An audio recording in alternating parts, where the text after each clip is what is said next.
புரியுதா? விஜய் தோக்குறது நாட்டுக்கே நல்லதுன்னு நான் நினைக்கிறேன். அரசியல்னா என்னன்றது திரு விஜய் அவர்கள் இனிதான் புரிந்து கொள்ள போய். நான் கூட்டணிக்கு வர வேண்டும் என்று சொன்னது விஜயின் நன்மைக்காக. தொடர்ந்து என்டிஏ ஜெயிக்கும் சொல்லிட்டு இருக்கானே இல்லையாப்பா. அதனால விஜய் வந்தால் தான் ஜெயிக்க முடியும்ட்டுலாம் நான் நினைக்கல. உங்களுக்கு நாட்டை ஆளணும்னு ஆசை. உதயநிதி இவருக்கு என்னப்பா வித்தியாசம்? உதயநிதி பரவாயில்ல, விஜய் வந்தால் தான் என்டிஏ ஜெயிக்கும்ன்றதுலாம் இல்லை. நிச்சயமாக என்டிஏ மாபெரும் வெற்றி பெறப்போகுது. அரசியல்னா என்னன்றது திரு விஜய் அவர்கள் இனிதான் புரிந்து கொள்ள போகிறார். நான் இந்த பாருங்க, பல பேர் என்கிட்ட இந்த அவங்க தாவக தொண்டர்களே, இந்த ஒரு நம்ம பிரசாத் மாதிரி அணில்கள் என்ன சொல்கிறாங்கன்னா, கூட்டணிக்கு வரணும் அப்படின்னு கூப்பிட்றா அப்படின்னு. நான் கூட்டணிக்கு வர வேண்டும் என்று சொன்னது விஜயின் நன்மைக்காக.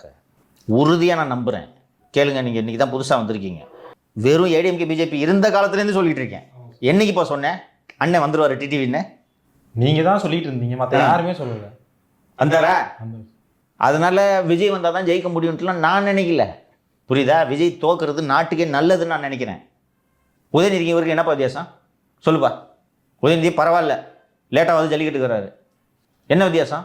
சிலைக்கு மாலை போடனா கூட வெளியில் வந்து போடுறாரு சார். இவர் வீட்டுக்குள்ளே ஒரு போட்டோ வச்சுக்கிட்டு போட்டுக்கிறது. இல்லைன்னா இந்த சிலை.comனு ஒரு கம்பெனி இருக்குன்னு நினைக்கிறேன். அதில் ஒரு சின்ன குட்டி சிலை வாங்கிட்டு லோடுக்குன்னு போட்டுக்கிறது. சட்டை கசங்க கூடாது இல்லை? உங்களுக்கு நாட்டை ஆளணும்னு ஆசை.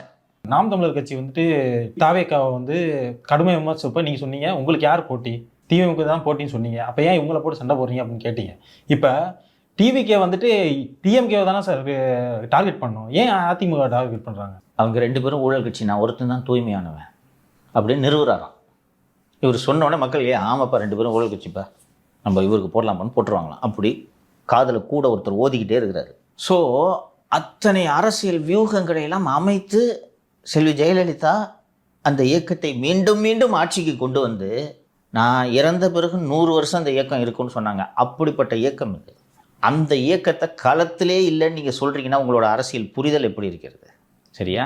அதனால் இது நல்லது தமிழகத்துக்கு. ஸோ அப்படிப்பட்ட ஒரு இயக்கம் அதிமுக இயக்கம், அது கூட இன்றைக்கி மத்தியில் ஆட்சியில் இருக்கக்கூடிய பிஜேபியும் சேர்ந்திருக்கிறது. பலமுறை நான் நிகழ்ச்சியில் சொல்லியிருப்பேன், நீங்கள் ரெண்டு பேருமே பார்த்துருப்பீங்க. தேர்தலில் ஜெயிக்கிறது தவிர பிஜேபிக்கு வேறு சிந்தனையே கிடையாது. ரைட்டா? வேறு வேலையே கிடையாது. 24 ஹவர்ஸ்னு சொன்னீங்க. இல்லைன்னா எதுக்குயா எடப்பாடி பழனிசாமி 2000 ரூபா அறிவிக்கிறாரு சொல்லியா? அதே பழனிசாமி தான் கடன் சுமை அதிகரிச்சிருக்கு, கடன் வாங்குறதையே வேலையாக வச்சுக்கிட்டு இருக்கீங்கன்னு இதே பழனிசாமி தான் சொல்கிறாரு. சொல்லிட்டு நிதி நிலைமையை பற்றி நன்றாக தெரிந்த திரு பழனிசாமி 2000 ரூபாய் மகளிருக்கு ஏன் அறிவிக்கிறாரு? 2 இன்ச்சுன்னு சொன்னீங்களே. ரைட்டா? அதனால் விஜய் வந்தால் தான் என்டிஏ ஜெயிக்கும்ன்றதுலாம் இல்லை. நிச்சயமாக என்டிஏ மாபெரும் வெற்றியை பெறப்போகிறது. நான் ஆரம்பத்தில் சொல்லும் போதெல்லாம் நீங்கள் நிகழ்ச்சியில் நம்பவே மாட்டீங்க இல்லையா? நீங்கள் கேமரா பின்னாடி உட்காந்து சிரிச்சுக்கிட்டு இருப்பேன். இவர் ஏதோ ஒரு பிடிச்சதை சொல்லுங்கிறார், நம்ம விஜய் தான் சிஎம் யோ அப்படின்னு. நீங்கள் சொல்கிறது அப்போ புரிய மாட்டுது சார். அதுக்கப்புறம் தான் கட் பண்ணி போட்ட பிறகு இன்று நேற்று அப்படின்னு போடும்போது தான் தெரியுது. அதனால் நிச்சயமாக ஜெயிச்சிடும். ஸோ அதிமுகவை பகைத்து கொண்டதன் மூலம், அதிமுகவை விமர்சனம் செய்ததன் மூலம் ஒரு பெரும் அரசியல் பிழையை திரு விஜய் அவர்கள் செய்து விட்டார் அப்படின்ட்டு தான் நான் பார்க்குறேன். ஸோ இப்போ கடுமையாக இருக்கும் களத்தில். வேட்பாளர்களை முன்னாடி திமுக மட்டும்தான் தூக்கும், தாவேக வேட்பாளர்களை 2 பேரும் தூக்க போகிறாங்க. ஒரு வாட்டி பிஜேபிக்கு இது நடந்துச்சு, நீலகிரி தொகுதி. சரியா? வேட்புமனு தாக்கல் பண்ண வேண்டிய அந்த வேட்பாளரை லாஸ்ட் டேட்டு வந்துருச்சு, காணாம் வேட்பாளர். திமுகவை அதிமுக தூக்கிட்டாங்க. சரியா? இது மாதிரி நான் ஏற்கனவே இந்த விஜய் கட்சியின் தொண்டர்கள் எல்லாம் எளிய பின்புலத்திலிருந்து வந்தவர்கள்னு சொன்னேன். அதான் அந்த கேக்கு வெட்டுறதுக்கே ஜிபேல ரூபா போட்டு விடுங்கன்னு சொல்கிற மாதிரி எளிய பின்புலத்திலிருந்து வந்தவர்கள். கேண்டிடேட்டுக்கு போய் கையில் ஒரு 20 லட்ச ரூபாய் கொடுத்து, தம்பி ஓரமாக உட்காருன்னு சொன்னால் அதெல்லாம் முடியாது, நான் விஜய்க்காக உயிரை கொடுப்பேன்னு சொல்கிறவங்களா? எப்படி சார் சொல்லுவாங்க? ஒரு எஃப்ஐஆர், ஒரு இன்சிடென்ட் நடந்தவொடனே வாட்ஸ்அப் குரூப் போட்டு ஓடனே தானே இவங்க ஓடினாங்களா இல்லையா? நீ விசாரிங்க, நான் சொல்கிறது இல்லைன்னா நீங்கள் யாராவது தான், நீ இந்த கட்சி தானே விசாரி. ஃபோனை சுவிட்ச் ஆஃப் பண்ணிட்டு உட்காந்துருந்தீங்களா இல்லையா? அதைத்தான் சொல்கிறாங்க. 72 நாள் நீங்கள் பதுங்கி இருந்தீங்கன்னு சொல்கிறாங்க. நீங்கள் மட்டும் இல்லை, உங்கள் கட்சியை பதுங்கி தான் இருந்துச்சு. கரெக்டா சார்? எலெக்ஷன் வரப்போகுது சார், இன்னுமே இன்னும் பதுங்கிட்டு இருக்காங்க. ஆனால் நிச்சயமாக சிஎம் ஆகிடலாம் யாரோட துணையும் இல்லாமன்ட்டு நீங்கள் நினைக்கிறீங்கன்னா உங்களோட அரசியல் புரிதல் எந்த அளவுக்கு இருக்குது? சீமானோட தம்பி நிரூபிக்கிறாரு சார். எக்ஸாக்ட்லி, கரெக்டாக சம்பவம் பண்ணிட்டார். பாண்டியன். புரியுதா? அவர் வேறு மொழியில் சொல்கிறார், நிலம் என்கிட்ட சிக்குச்சுன்னு. இவர் ஏன் ஆட்சியில் ஊழல் இருக்காதுன்னு இவர் லாங்குவேஜில் சொல்கிறார். அவ்வளவுதான். ஸோ களம் சூடுபிடித்திருக்கிறது. இது தாவேக தனியாக நிற்பது என்பது தமிழகத்திற்கு கிடைத்த நன்மை என்று நான் பார்க்கிறேன். மக்கள் நிச்சயமாக தாவேகவை நிராகரிப்பார்கள் என்பதில் எனக்கு எந்த விதமான சந்தேகமும் இல்லை. ஏன் இவ்வளோ உறுதியாக சொல்கிறேன்னா, இப்போ உங்களுக்கு தோணும் ஒரு விருப்பத்தை சொல்லிட்டு இருக்கிறாருன்னு.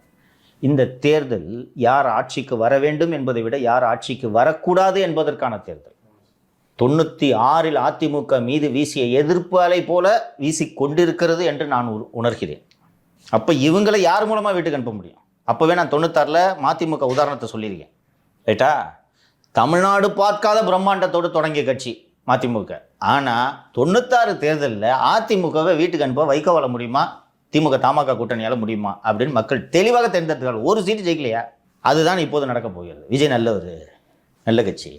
ஆனால் அங்கே ஓட்டு போட்டால் டிஎம்கே வந்துடும். நீங்கள் சொல்கிறீங்களா பாஜக உள்ளே வந்துடும், திமுக சொல்லுதில்ல, அது மாதிரி இப்போ திமுக உள்ளே வந்துடும், விஜய்க்கு போடாத.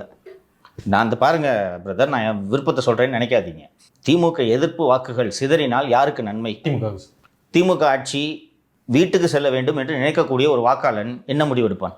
யாரால் திமுகவை வீழ்த்த முடியுமோ அதிமுக இல்லையா? காதில் விசிலடிக்காதீங்கடா அப்படின்னு சொல்லக்கூடிய அளவுக்கு பக்குவம் இருக்கக்கூடிய இளைஞர்கள் தேர்தல் அரசியலில் 50 ஆண்டு கால அனுபவம் பெற்ற திமுக அதிமுக தலைவர்களோடு களமாட முடியும் என்று நீங்கள் நம்புகிறீர்களா? வாய்ப்பில்லை சார். இதனால தான் சொல்கிறேன் என்டிஏ வெற்றி உறுதி என்று. இந்த ஏடிஎம்கே தாவேகாவை அட்டாக் பண்ண ஆரம்பித்தது எனக்கு உள்ளபடியே மகிழ்ச்சி. இப்படி தான் இருக்கணும் அரசியல், மெர்சியே பார்க்கக்கூடாது. அதனால் அதிமுக தலைமைக்கு என்னுடைய வாழ்த்துக்களை தெரிவித்துக் கொள்கிறேன். ரைட்டா? தமிழகத்திற்கு நல்லது நடந்து கொண்டிருக்கிறது. இன்னும் சிறப்பான நல்லது ஏப்ரல் மாதத்தில் நடக்க இருக்கிறது.